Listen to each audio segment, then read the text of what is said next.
ও,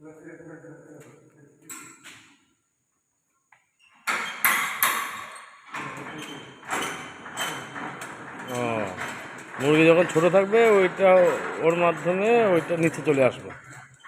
আচ্ছা, জলেরও তাই? হ্যাঁ হ্যাঁ।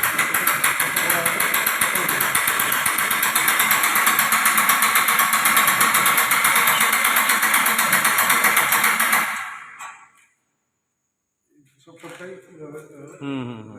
একসঙ্গে সবটাই একসঙ্গে দেবে, ওটা কম বেশি না। আধুনিক প্রযুক্তির না। শক্তি লাগছে না। এই পাশটা কুলার থাকবে, তাই তো? আছে কুলার কুলার থাকবে কি সামনের দিকে, এইদিকে নাকি? ওই তো ওই যে সিট আছে, ওইটা কুলার। ওইটাই পুরোটাই কুলার? হ্যাঁ, এই এই এই কুলারটা পুরো ঘর ঠান্ডা রাখবে। এই কুলারটা আছে তো এবার দেখাবো। একটা পাইপ আছে, ও ওই পাইপ ফুটে ফুটে করা আছে। আচ্ছা আচ্ছা। ওই পাইপ দিয়ে জল চলবে, ও কুলারটা ভিজবে। আর ওই ওখানে যে ফ্যানটা ওইদিকে সব মুখ, হুম হুম ওইদিকে চলবে অটোমেটিক।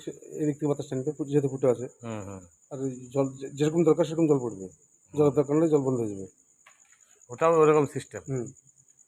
ওই ওই ওই ফ্যানগুলো ওইভাবে হাওয়াগুলো টান দেবে, টানবে দিয়ে পুরো ঘরটা ঠান্ডা রাখবে। এই বাতাসে যা ঠান্ডা হবে তাই।